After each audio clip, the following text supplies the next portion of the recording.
كانت الساعة 7:05. الشارع هادي على الآخر، بس الهدوء اللي كان في اللحظة دي هدوء بيخوف، حاجة أفظع من أي دوشة. قدام محل صغير في شارع ضلمة نسبيا، بنت لسه خارجة من شغلها ماشية بهدوء ولابسة لبس عادي جدا، كأنها واحدة مننا بالظبط، من أي بيت عادي. اسمها مريم. اللي حصل بعدها ولا كان متوقع ولا كان طبيعي. ثواني معدودة، عربيات ماشية في الشارع وناس معدية، لكن في نص كل ده حاجة شيطانية كانت في الخلفية. في نفس اللحظة دي كانت في عربية بتلف على البنات في المنطقة دي بقالها أيام. عربية ميكروباص بيضة قديمة وشكلها مكسر، ولكن الهدف منها كان واضح جدا لأصحابه وغامض ومرعب لأي حد تاني. ركز معايا كويس جدا، لأنك هتعرف إن الجريمة دي مش مجرد جريمة سرقة عادية، دي جريمة صادمة، واللي حصل فيها فيه أكتر من شر في نفس اللحظة. مريم محمد مصطفى، بنت عندها 24 سنة، متخرجة من كلية إعلام وبتشتغل في شركة تسويق إلكتروني في منطقة المعادي. كانت بنت هادية وراقية ومؤدبة ومحبوبة من كل الناس. بتحب ترجع من الشغل مشي بدل الزحمة بتاعت العربيات، ومشوارها اليومي من الشغل لغاية محطة المترو مشوار ما بيعديش ال8 دقايق. لكن يوم 13 أكتوبر 2020 مشوارها مكملش. مفيش كاميرات كتير في الشارع اللي كانت ماشية فيه، شارع هادي قريب من محطة المترو، يعني مش شارع مهجور. لكن اللي كانوا بيراقبوها كانوا بيخططوا لكل حاجة كويس قوي. الميكروباص الأبيض ده بنات شافته قبلها بكام يوم، نفس الوصف بنفس السلوك، بيقربوا من البنات ويحاولوا يسرقوا الشنط.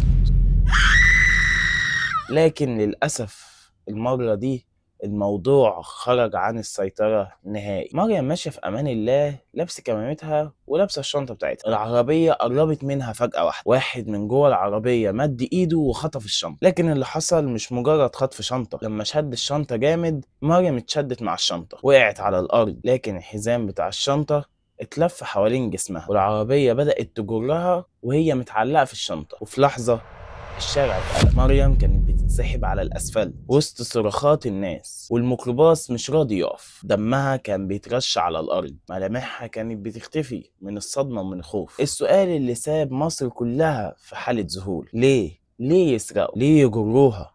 ليه مريم؟ في كاميرا صغيرة رصدت الحادثة اللي حصلت دي، لكن التفاصيل كاملة كانت من شهود عيان اللي شافوا الوقعة دي في الشارع. اللي يقولك كنت واقف على باب بيتي وسمعت صرخة، ولما بصيت لقيت بنت بتتسحب جنب ميكروباص. معرفتش اعمل حاجة، كانوا بيجروها اكنها مش بني ادم. الجريمة دي انتشرت على السوشيال ميديا بسرعة البرق، والغضب الشعبي كان رهيب. الشرطة شافت الكاميرات وبدأت تتحرك وتطارد الناس دي، وفي خلال 48 ساعة تم القبض عليهم. 2 عليهم سوابق كانوا بالفعل معروفين بجرائم السرقة، لكن لما اتسألوا انتوا تقصدوا تقتلوها قالوا لا، لكن الحقيقة ما قتلوها. مش لازم تمسك سكينة علشان تبقى قاتل، كفاية ان انت تجر بني ادم على الارض وتسيبه ينزف لحد ما يموت. بس قبل ما اكمل، اسأل نفسك، لو كانت مريم دي أختك، لو اللي ماتت بالطريقة دي كانت خطيبتك أو جارتك، كنت هتقدر تنام؟ الناس بتقول إن الشوارع بتحتفظ بآثار الدم، خصوصا لما الدم يكون لحد بريء ما عملش حاجة غلط،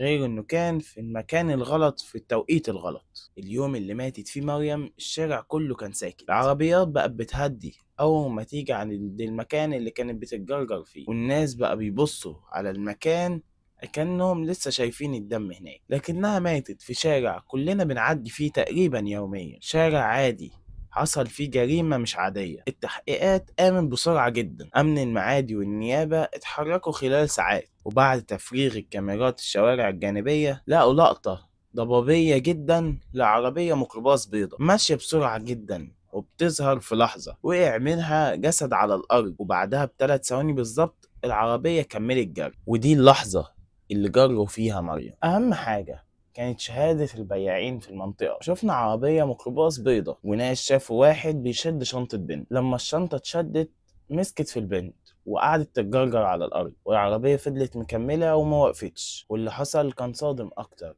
علشان بيقولوا إن العربية دي مش أول مرة تسرق حاجة من حد. المتهمين واحد اسمه وليد عنده 34 سنة، والتاني اسمه محمد عنده 35 سنة. الاتنين سوابق واتحبسوا قبل كده كذا مرة في كذا قضية سرقة، وبرضه اتحبسوا في كذا قضية مخدرات، وبيشتغلوا سواقين غير رسميين على ميكروباص من غير ورق. لما الشرطة قبضت عليهم كانوا فاكرين إن هي زي أي سرقة عادية، ولما اتواجهوا بالصور وشهادة الشهود أول كلمة قالوها: ما كناش قاصدين نقتل، احنا كنا عايزين الشنطة بس. لكن مين قال ان انت محتاج تقصد؟ اللي حصل جريمة قتل عنيف، قتل في الشارع، قتل لحد ماشي في الشارع ما عملش اي حاجة. تاني يوم الجنازة خرجت من بيت اهلها في الزيتون، كل كان واقف مش مصدق. بنت كانت ماشية بهدوء خلاص رايحة البيت، ماتت فجأة بطريقة وحشة في وسط شارع في القاهرة. المشهد كان تقيل جدا، الدموع، الدعاء والصدمة، لكن الوجع كان أكتر. الكل كان حاسس إن ممكن دي تكون بنته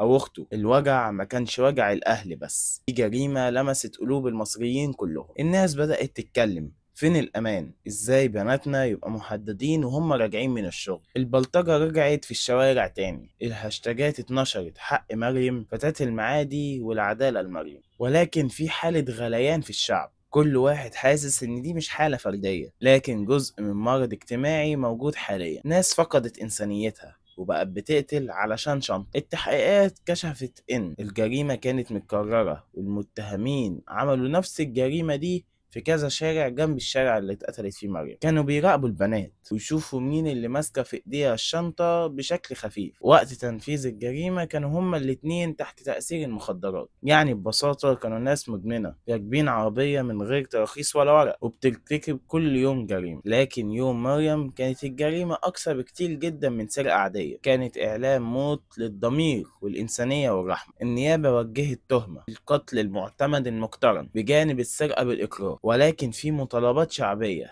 بالإعدام علشان يكونوا عبرة لأي حد بيفكر يعمل زي كده تاني. في أول جلسة المكان كله كان مليان إعلام وصحافة وناس من كل اتجاه. أهل مريم كانوا هناك ساكتين وبيبصوا في الأرض، وكل اللي في دماغهم أسئلة: ليه؟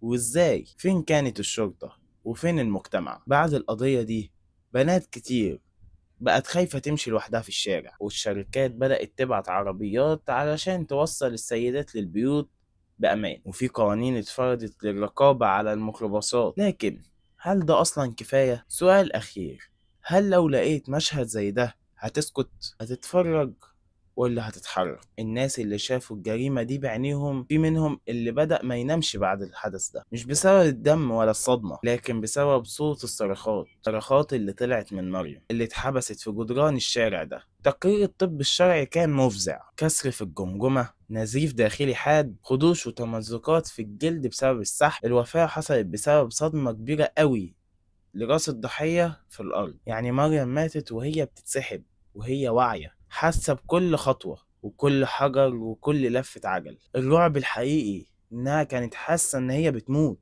ومفيش حد قادر يوقفهم. في أول جلسة محاكمة المتهمين دخلوا القاعة متكلبشين، لكن ملامحهم باردة، مفيش ندم ومفيش خوف. القاضي قال لهم: عارفين انتوا عملتوا ايه؟ ده اسمه قتل. رد واحد منهم: ما كانش نقصد، هي بس اللي اتشدت في الشنطة. شفت الرعب؟ واحد بيتكلم عن روح راحت وكأنه كيس خضار واترمى على الأرض. أهل مريم كانوا قاعدين وعيونهم سودة، مش من قلة النوم، من إن بنتهم ماتت وبتتحاكم على إيد بشر مش بشر. الجريمة دي فتحت باب مرعب: هل إحنا عايشين في مجتمع فيه وحوش على شكل بشر؟ ناس بتقتل علشان تليفون أو حتى علشان شنطة، أو حتى ممكن تكون ماشي جنب واحد قاتل. والوشوش بقت عادية، لكن الرعب مش جوه النفوس، جوه الوجوه. في اللحظة اللي الناس كلها كان بتعيط على مريم كان في مكان تاني في اسم الشرطة في اتنين قاعدين بيشربوا شاي، بيتكلموا عن تفاصيل قتلها كأنهم بيتكلموا عن تفاصيل شافوها في فيلم على التلفزيون. الضابط اللي كان بيحقق معاهم قال في شهادته: أكتر حاجة خلتني أحس إن إحنا مش بنتعامل مع بشر إنهم بيضحكوا في نص التحقيق. واحد قال منهم: هو بس الحزام اتلف حوالين جسمها،